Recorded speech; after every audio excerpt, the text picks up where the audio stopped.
What's going on, y'all? Welcome back to Ideal Offseason. This is the series where I get to put the GM cap on a little bit and try to give some teams that have either just been bounced or maybe they weren't very good some new hope looking into the next season. Obviously, the Philadelphia 76ers are a team that just got bounced from the playoffs, and they might have the most interesting offseason ahead of them. And so I'm going to mess around with it and try to give them the best offseason possible. And that means we're back on the spreadsheet. Shout out to you guys that have been asking for this spreadsheet. I've actually had like 6 or 7 people since like the last couple videos came out because I've been posting a lot more of these as teams get eliminated, right? Have actually asked me for the spreadsheet, and I've been sharing it with them. So feel free to do that. I'll basically just shoot you guys over to my Discord. I'll grab your email and I'll even send over a little tutorial video to teach you how it works. But anyway, we're here, ideal offseason. And I'll remind you guys, the goal of this series is to be as realistic as possible. That's what I want to do. I try to provide realistic outlooks on things. I'm not just going to be like, well, LeBron, Durant, and James Harden and all that. No. That's not what we're doing here. Like, we're trying to make this ideal, right? If it's not a very good team, we're going to point them in the right direction. Take what we did with the Spurs in an earlier one. Some of you guys laughed at me when I made that video. That was the first one I did in this series. And I was like, I think they should be going after D'Angelo Russell. The Vegas odds right now are saying that they're connected to him, and I actually have a source that I'm not going to mention who it is, but tells me that they're already kind of in contact. I tried to tell you guys, I know this stuff. It's realistic. But anyway, the Spurs, it was like, okay, how do we get marginally better, right? How do we start to point this direction, or how do we start to point this team into winning more games, right? With the Philadelphia 76ers, we're trying to win a championship, right? We've got Joel Embiid and B-Ball Paul, and that is the entire roster right now. That is it. That's technically not completely true. Ricky Council and Jeff Doughton are technically on there, but his isn't guaranteed, and Doughton has a team option. I'm just telling you right now, they're not coming back. I have a full roster to work with right now. I'm keeping B-Ball Paul, and I'm keeping Joel Embiid, because of course I'm keeping Joel Embiid, but we got to build a better team around him. We have not done a good enough job, except maybe with that like Jimmy Butler, JJ Redick team that they had going on with Ben Simmons and everything. That was a really good Philadelphia team. It was. It's a shame that that team couldn't stick together. We are going to put a better team around Joel Embiid today. We're going to make it happen. But yeah, let's take a look at what we're working with. So we have $81 million in cap space, which means we can go get players, any player we want. We have $81 million to work with. Anybody over, like once we cross into the luxury tax room, that's when we can't just like go sign anybody that's not a minimum contract anymore that wasn't already on our team. And what you guys are noticing is that Tyrese Maxey isn't here right now, right? Tyrese Maxey, not under contract right now. We're going to have to sign him. But we can go over the luxury tax to sign Tyrese Maxey. So Tyrese Maxey is going to be one of the last free agents that we sign, right? Because, look, he's going to get his max contract. Spoiler alert for this video, I'm signing Tyrese Maxey to a max. But I'm going to wait until I go get my other players first so that I can add him to the team later, right? I'm going to go get my other star players and important players now, and we're going to go at it from there. You'll also see we have some draft picks to work with. I wouldn't be surprised if I'm trading some of these future ones. I want to use probably these 2 picks right here, though. Because after that, it gets a little dicey. I'm willing to use these kind of middle picks here and hopefully leave at least like our 2028 first round pick. Because here's the thing, right? By the time it's 2028, about another 3 seasons will have gone by, and we're going to know if like Joel Embiid's going to be sticking around or anything, or if this team that we built materializes into anything. So I want to keep our pick for there. I think that's a realistic way to make sure this team doesn't just disintegrate if all this blows up, right? And we're just stuck with no assets. So I'm going to try to use these assets that we have here in the middle to try to make something happen. But for the time being, yeah, we got 13 roster spots to fill in. Technically, the first thing that would happen is the NBA draft, right? And so I don't plan on using any of these picks right now. So like, and I mean, use them as in trading them. So we're going to go into the mock draft and we're going to go make some selections to try to add to this team right away. So if you guys were curious, this is Fanspo. I know I've explained it a couple times, but sometimes this might be your first time watching this series. You should go watch the rest of the series. It's really evolved and become a much cooler thing as you go throughout them chronologically. But this is Fanspo. It's a really cool website. It's got a mock draft simulator that uses like some AI and everything with its own like player evaluations and ratings, and you can kind of scale all the stuff to make it as realistic as possible. So I've gone and done that, and so we're going to go into this mock draft, and that way I'm not just saying like, oh, well, guess what? I'm going to say that so-and-so fell to us in the draft, and so I'm taking him. Nope, trying to make it realistic. We're going to use AI to make it realistic, to try and simulate what'll happen in the draft. If you trust AI, cool. If you don't, then get with the times. It's going to take all of our jobs eventually anyway. So yeah, I don't have a great idea of who we're going to be picking with this. And did I say we have the 15th pick? Why do I think we have the 19th pick, actually. I don't believe we have 15 as of right now. I think it's 19. Because whose pick is this? I don't exactly remember. I want to say it's like 19, though. So you'll see this thing's going through. It's assigning players to teams where it thinks it makes sense and everything, right? And we're going through a mock draft. And we're just going to try to find someone of value with the 15th pick, right? Like, they're going to be on a relatively cheap contract. Hopefully someone we can throw in the rotation. We're looking for win-now players. We don't really want projects. So let's see what we got. And I already see one that's very interesting to me. So here's a little insight on Devin Carter.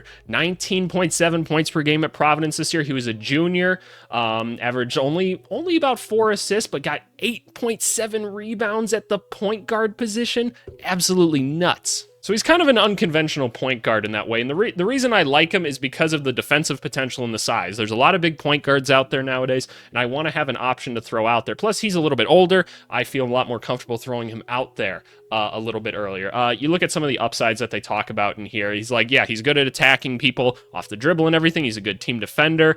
For his size, he gets a ton of rebounds. Good, like somebody needs to box out Josh Hart at some point if we're going to be going up against him. But yeah, no, excellent at getting to the rim, good passer, things like that. Some of the downsides, not a great shooter or anything, right? Probably not the best ball handler either, but we're going to have a lot of other guys on this team, hopefully by the end of this process, that are going to be handling a lot of the ball handling on this team. So I feel pretty good about taking Devin Carter with this pick. Alrighty, so then we can pencil Devin Carter in to make that much money over 4 years, and we'll be slotting him over, at least in the starting point guard for now, right? We're just building out the roster and everything. So there's Devin Carter, our first pick in the draft. Now we go back to the draft and wait for the second round to see who we can pick up there, because we're picking out cheap players, right, that we can use to fill up the back half of our roster, because we're going to be giving max contracts to people, right? I've got a couple people in mind that I want to target to put around Joel Embiid, so we got to fill up the back half of the roster with cheap contracts and guys that, you know, maybe we could start to develop on the back end while other guys are doing some big things. I don't remember exactly what pick we have. Is it 33? Did I write 30? I wrote 41. Okay, so we've got a little bit to go. Thinking about guys that could be interesting, right? Like maybe like a wing or something like I see Justin Edwards is still on the board. There he goes. So that didn't last very long, but somebody maybe with like a little bit of potential, right? Because odds are this person's probably not getting a ton of burn this year. Someone we can take a little bit of a shot with. I immediately am drawn to like Melvin Ajinca over here. I don't know if he's related to Alexi Ajinca or not, but I don't know. It might just be a common last name in France because I assume that, yeah, he's from France. Okay, I presumed by the last name. But yeah, he's a really good three-point shooter. He plays pretty good defense and everything. He's 6'8" for like a 2-guard, which is nice. He's just going to need time to develop. He's really raw. He's really skinny right now, so that makes a lot of sense for us.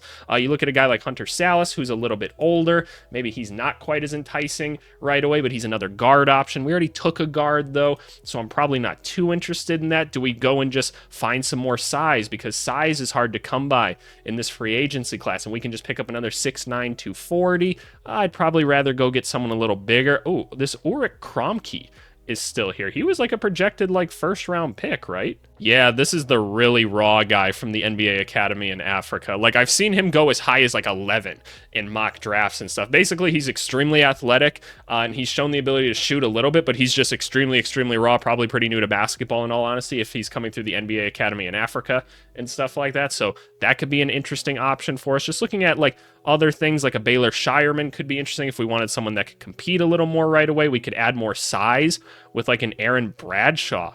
That could be kind of an interesting one. I know he didn't contribute a ton at like Kentucky this year, but you know, at least you're getting like a decent shot blocker, run, jump, and dunk guy there. But I think I'm liking Melvin Ajinca here. I just like the idea of putting him towards the back of the bench, a shooter out there with a little bit of length that maybe could become a role player eventually. I like that option, right? The potential to be a 3-and-D guy in the NBA is really valuable. So if I'm going to use a developmental pick, that's what I'm going to do with it. Alrighty, so we can slap Melvin in right here. I'm pretty sure that's how you spell his name. I know this is how much money that he's going to make, so that goes right there, and he'd get a 2-year deal because he's a second-round player. And for right now, Melvin is the starting shooting guard on this team, and that's the best picture that we have available for him on the internet. So you know what? He just gets to be swaggy like it. But all right.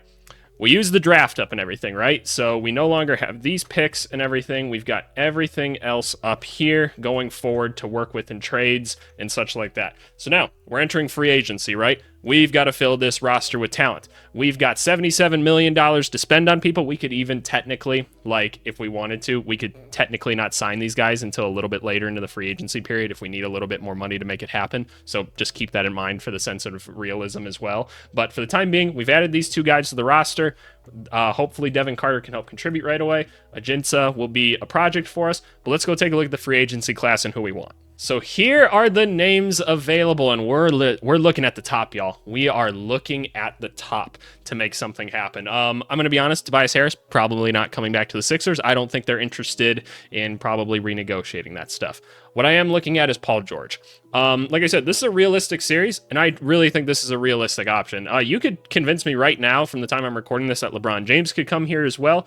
I think it's much more likely somebody that Paul George comes here, right? Being under a coach like Nick Nurse and everything, playing with guys like Tyrese Maxey and Joel Embiid, I think it makes a lot of sense to add a guy like Paul George. So I'm going to say, in this world that we're in, we sat down Paul George, and remember, this is an ideal offseason, right? I'm trying to make it realistic, but it's also the ideal offseason. It's the ideal world of realism, right? I'm going to say we sat down Paul George, we wined and dined, and we're like, wow, look how nice Philly is and everything. I know you like Los Angeles, and you're about to get a nice new stadium to play in that has really nice amenities and everything, and they can pay you technically more money, but wouldn't it sure be nice to come over here to Philly? Because we're going to assume he doesn't even want to do a sign and trade. He's just willing to go sign a max contract with us. And that's what we're doing. We're signing Paul George. So with that being said, we're adding Paul George to the roster. He'd be making, this is how much a max salary would look like for a guy signing with a new team. I know, $49 million. We're giving him a 4-year contract because we assume that he wants 4 years, 5th year's a player option. Should he somehow be worth a max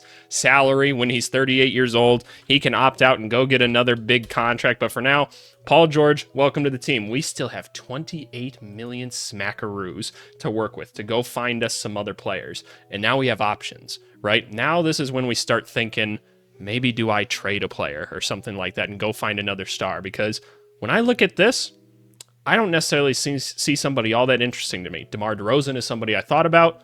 Don't know how much sense that actually makes for this team, right? Not so sure that makes a ton of sense. I don't like DeMar DeRozan standing next to Joel Embiid trying to play with Paul George as well. Doesn't make a whole lot of sense to me. Too many ball handlers on this team already. So I think we have to start looking outward to see where we can't bring in another player. So basically, this is how I intend to solve this problem. We have 28, we'll assume more so like $30 million in cap space because we could just sign these too late. We'll assume we got about $30 million in cap space that we can go and trade for, right? We can just absorb $30 million. We don't even technically have to send them anyone. So what I'm doing is I'm looking through the 2024, 2025 contracts to see if there's a name that kind of fits that would also make sense to move. Like, so we get into the 30 million. Julius Randle. Probably not going to get traded, right? Chris Paul, honestly, his contract isn't even guaranteed, so that might be somebody that they moved. Jeremy Grant could be someone that they're willing to move, right? That's an interesting guy that we can bring in to start contributing right away. Tyler Hero, do they want to save some money and send Tyler Hero our way? John Collins is a name. I'm basically just going to look through these and see what kind of names pop up. You know who would make a lot of sense here is Cameron Johnson, right? Because what we could do is he's not going to take up all of our cap, and we could still go sign somebody else then. Cameron Johnson makes a lot of sense as like a starting 4 on this team and a floor spacer, like a better Tobias Harris, right? What Tobias Harris was supposed to be. And what's nice about the Nets is the Nets are in this weird little purgatory right now where they don't have many draft picks going forward, and they don't want to pay the team that they're paying right now. So let's try and see if we can make a Cam Johnson trade work out to get him over to this team. So we take the Philadelphia 76ers and we take the Brooklyn Nets, right? Okay, so we start off here. We want to move Cam Johnson over here. Like, what just happens if I try this trade and everything? It's a success, right? We can just do this as is. They can just dump the salary right to us, right?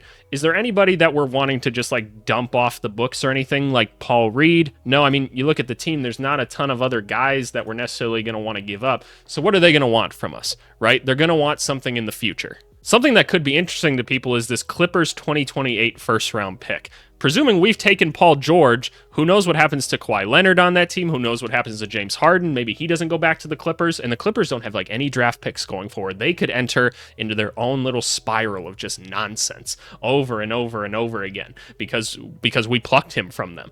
So that pick instantly becomes really, really interesting to look at. We've got this 2026 first round pick that has a lot of swaps and everything that we can also throw on it so that they could have something a little bit sooner than that. I'm willing to give up our first round pick as well. I don't think it takes 3 first round picks, but I think maybe like 2 picks or something like that is probably enough to pry Cam Johnson away from these guys. One, just because they don't want to pay his salary, right? They're trying to acquire some draft capital again.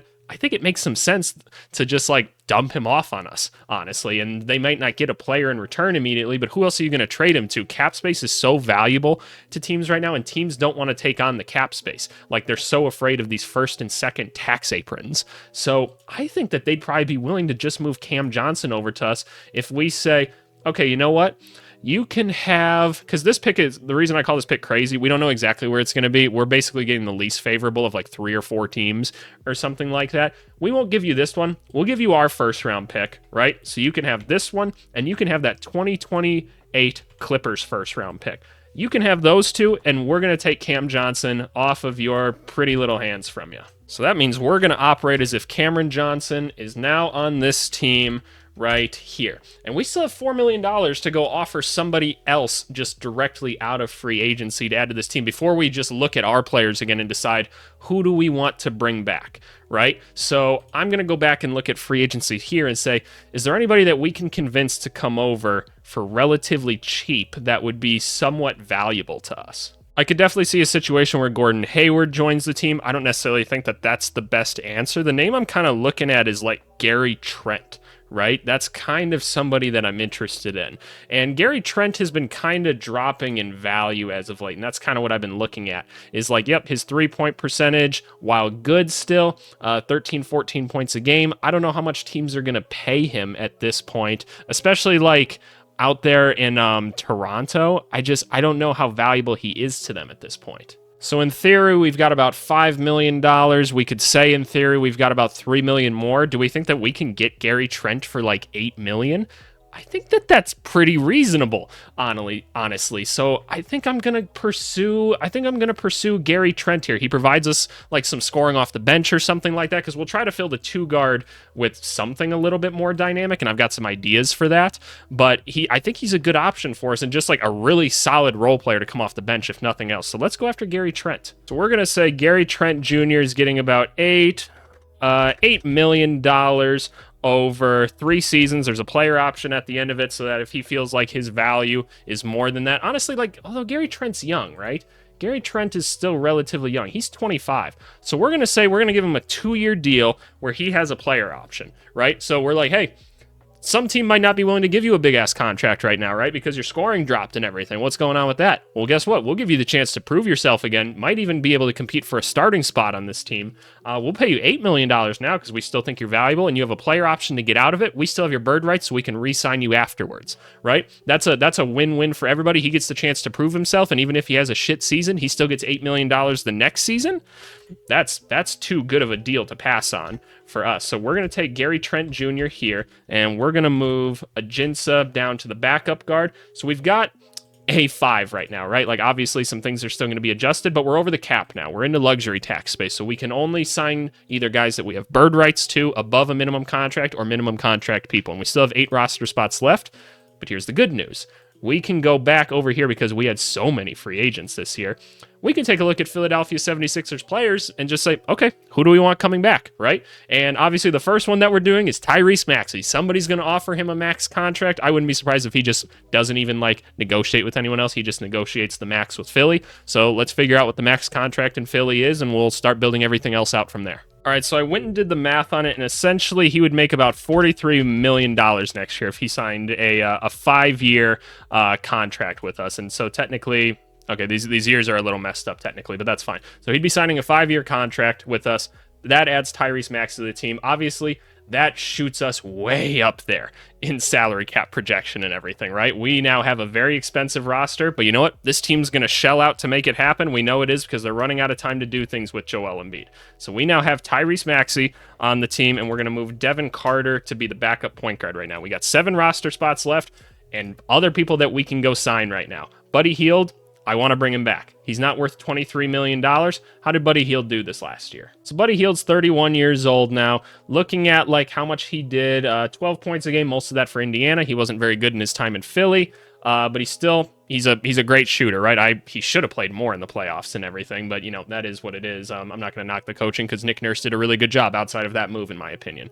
So I think it's probably safe to say that Buddy Hield, we could give him kind of a similar deal to like Gary Trent, where we can set him up to where he's not like completely out of his prime by the time that his contract is up. So what I think I'm going to do is I think I'm going to give him like a 2-year. We could even just give him the same contract as Gary Trent because they had very similar numbers, right? Because, a little bit less, honestly, but pretty identical and pretty similar players. So let's just honestly copy the details over and presume that we're getting Buddy Hield back for that amount. This moves everybody down the line a little bit. You can make your case as to whether or not Gary Trent is starting or whatever. I'm just going to assume it's Buddy Hield for the time being. I think it's an interesting option. Like I said, if you wanted to go Gary Trent, that's totally fine, honestly. But, okay. Now we're at the point where it's most likely just going to be minimum contracts like the rest of this way. Looking at other guys that we would want to bring back off this team, I like Nick Batum. I think Nick Batum makes a lot of sense. I think we bring him and DeAnthony Melton, I think, as a really good just defensive option. DeAnthony Melton's a really good guy to get a minimum contract this season because he was hurt for most of this season and everything. He's traditionally a pretty good player. We give a minimum contract for him to come back on and everything, prove himself again, and we just kind of let him go from there. So this is how much we would be paying both of these guys to be on the team. This is what a minimum salary is for guys of their experience in the NBA. We throw Nicholas Batum here in at the 3 or something like that. I'm going to move Ajinca down to like here. Honestly, let's put him like at the small forward for now. Why not? That sounds good to me. And then we'll put DeAnthony Melton there as another option there. We've got a really deep 2-guard now of just really quality players. I really like that. We got some familiar faces coming back and Nick Batum because we want to still have some chemistry on this team. We don't want to have a completely new basketball team. That's where we run into problems. Is there anybody else that we want to bring back off this team? I doubt Kelly Oubre is going to want that much, or I should rephrase how I'm going to say this. I think Kelly Oubre is going to want more than a minimum contract, and he probably played well enough to do that this year.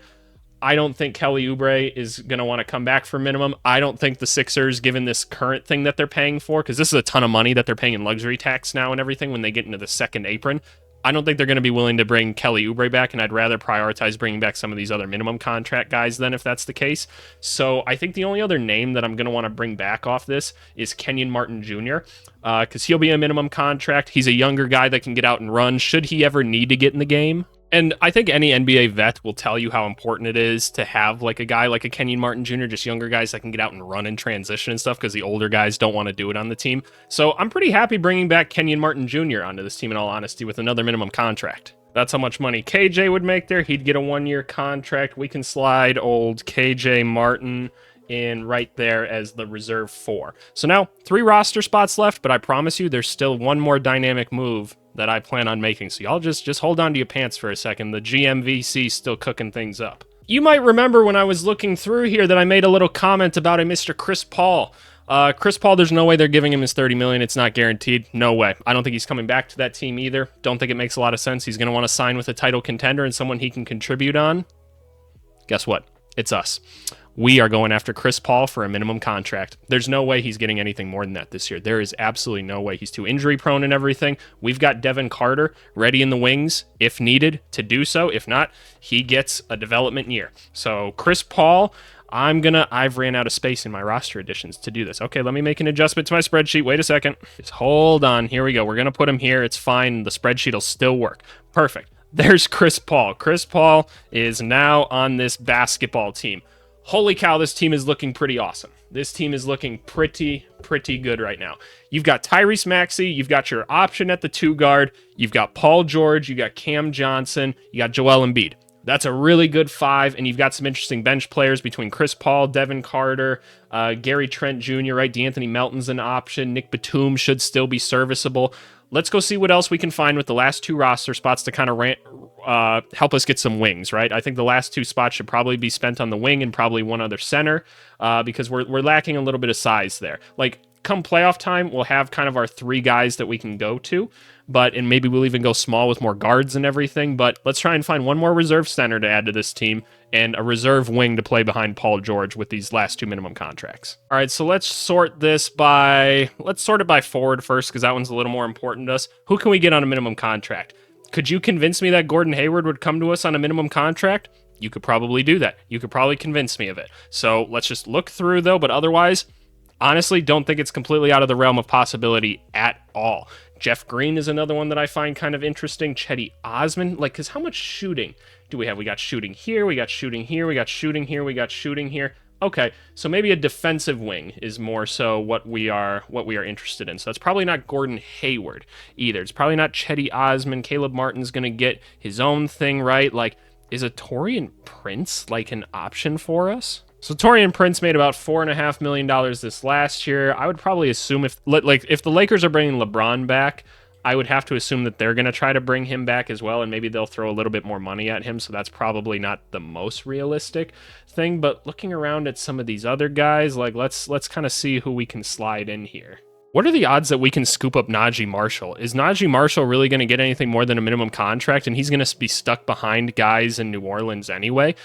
He probably would rather have a little more playing time at the wing, because if we brought Najee Marshall in, he probably plays above Nick Batum. I would assume, at least, right? Just because he's going to be a little bit more defensive than Nick Batum. Nick Batum might be a guy that we turn to more so in the playoffs or something like that. So let's presume that we're bringing in a Najee Marshall on a minimum contract. All right, so we can move Ajinca down there, and Najee Marshall now becomes the backup 3, 4. He's just backup forward, right? That's what he's going to be. One last roster spot left. Let's go get another big on this team. Who could that be? Trying to find someone again, minimum contract. We can't offer anything else. Rashawn Holmes isn't going to hit the free agency market. None of these guys are going to be available. Daniel Tice is kind of interesting. He's a little bit older. Mason Plumlee would be a reliable vet to have on this team, and honestly, it wouldn't be the worst thing to have a little more size. He might be able to play over B-Ball Paul. They could probably compete for that spot, and he's going to want to sign for a championship contending team as well. Andre Drummond didn't mind his time in Philly. That could be something that we explore. DeAndre Jordan's going to be an option. Maybe he just goes back to Denver, though. Otherwise, no, I'm going to assume, I know I've done Mason Plumlee a couple times in this series, but we're just going to assume that Mason Plumlee is going to come here on another minimum contract as well. And just like that, Mason Plumlee's on the team, and you know what? You can make whatever argument you want on putting Mason Plumlee there for the time being. We have built this roster. There were 2 people on it when we started. We've built this roster. This is a team that I believe is legal. I believe I built it legally and everything. And like I said, we fudged a little bit of numbers to get Gary Trent on the team, but we could fudge some numbers in real life. But by I said, waiting on the Devin Carter and Ajinca signings or something like that, or maybe we have to trade the 2nd round pick for a future 2nd round pick or something like that. And then we just sign a different minimum contract player. It's fine, right? At the end of the day, you have a very, very expensive basketball team here. A very expensive basketball team, but this is a really good basketball team. All-star Tyrese Maxey, elite shooters, and even a good defender in D'Anthony Melton at your shooting guard. All-NBA type player in Paul George. Cameron Johnson, a nice spacing big that should have been around Joel Embiid this whole time. He'll be better than Tobias Harris, most likely. Joel Embiid, MVP candidate. You need that to be a contender. You've got backup bigs that look good. You've got some experience and some youth at the forward. Same thing going on here. Even a little project in Ajinca. Maybe he surprises us, right? Maybe he surprises us down the line. And then, like I said, you got Chris Paul off the bench with Devin Carter should Chris Paul inevitably get hurt, right? You've got options on this team. This is the best Philadelphia team they've had since the Jimmy Butler one. I like this team a lot. What do you guys think? Let me know in the comments and everything. I'll probably be dropping this Saturday night, I'm guessing. It doesn't matter. You'll be watching it anyway. I don't know why I'm talking to myself about this stuff. But let me know what you think about this roster. Philly's going to have to pay up to make it happen, but they want to win a championship. This is what they're going to have to do, right? Because they want to add more stars onto the team. That's what's going to happen. But yeah, no, I like this team a lot. I think this team's a title contender. It's got a lot of experience, a lot of really smart basketball players, a ton of shooting, defense. You got a couple ball handlers on the team, which you could probably use one or two more ball handlers, but the ball's going to be in Embiid and Maxey's hands so much anyway, and Paul George whenever he feels like it. And that's the beauty of Paul George, is he can just fit anything, right? Like, he can be a ball handler, he can be a scorer, he can be a defender. I feel really, really good about this team. You've got a great three and a bunch of nice complementary pieces, kind of like the New York Knicks in a way. So now it's just getting the right game plan around and keeping this team healthy, and you're good to go. And we didn't even like mortgage much of our future either. We've still got picks in the coming years, and if we are bad in the next couple years trying to make this team work, we've got our picks going forward. We didn't mortgage our future at all. Like, these guys are gone in a couple years anyway. Is what it is at that point, right? I feel pretty good about this. I feel pretty good about this. No complaints whatsoever. So you guys let me know what you think in the comments. And yeah, we'll do more of these as more teams get eliminated in the playoffs. I'm going to go watch some of the playoffs right now. It's Friday night when I'm recording this. So yeah, we'll talk to you guys later. Bye.